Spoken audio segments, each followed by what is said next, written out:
Hey guys, this is Jagan signing up from Tech Tutor. In this video podcast, we'll see how to write a simple multi-threaded application using Python. Let's start with a simple program, Python script. So we'll call it as threads.py, and let's start with importing sys, and we also would need threading module. Okay, and let's define a simple class called myThread, and it is going to use threading dot thread. Okay, and over here we are going to define a special init function which works like a constructor in most of the programming languages, object-oriented programming languages init, and this is going to take self and text arguments. Over here we are going to call the threading dot thread init function underscore init underscore, and we're going to pass the self over here. And over here we'll say self dot text is initialized with the text that is passed as an argument. And over here we'll say print self dot text plus arrow, and over here we'll say initialized. Okay, now we are done with the init function. Now we are going to define the run thread procedure, and which will take self, one argument. Over here we're going to say print self dot text ready to run.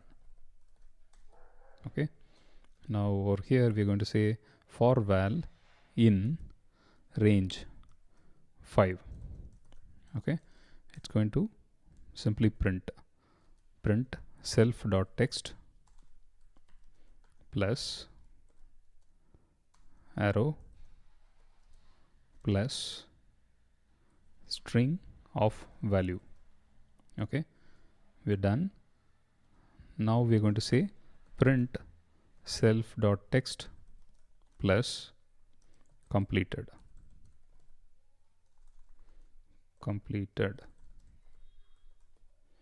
Okay,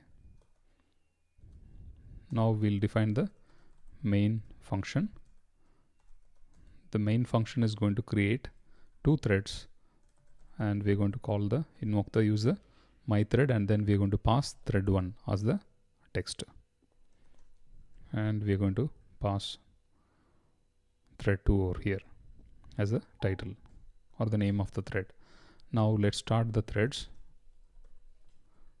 and we're going to join it so that we can block the main thread.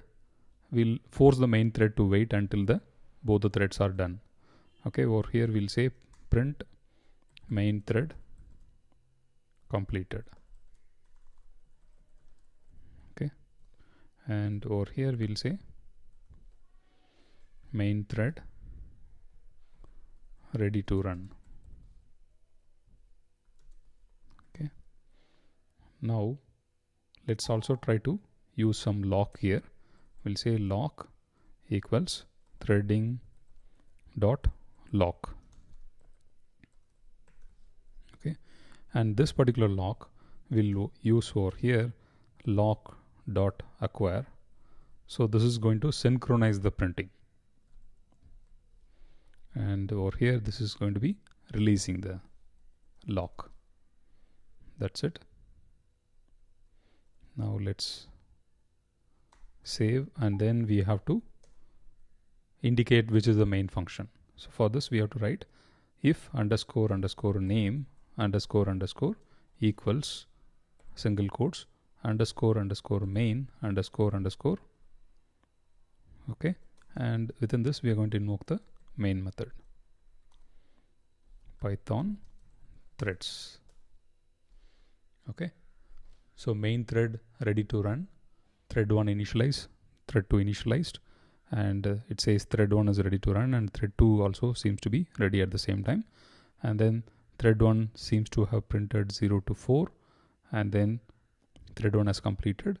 After that thread2 seems to start and then it seems to complete, and finally the main thread seems to complete. Let's rerun the code.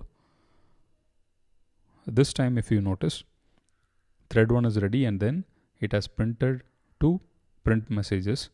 Meanwhile, the thread 2 has seemed to have overtaken that. So this will happen because it is basically, as an application developer, we have no control. It is the thread scheduler which decides when which thread has to run. Okay. Let me show the script again. We imported the sys module and then followed by the threading module. And over here we have initialized a global lock, which is used to synchronize between threads.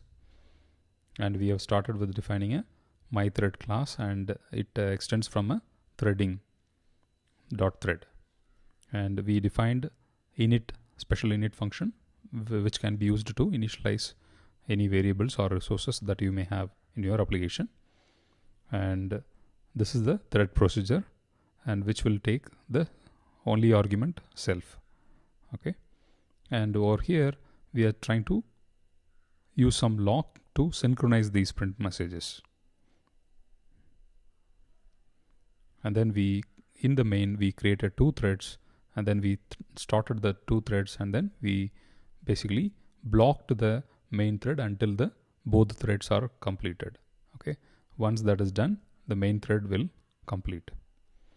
This is the syntax to indicate the main method in Python. That's it. Okay. And if you like this video, you can subscribe to my YouTube channel to watch more such videos. Thank you.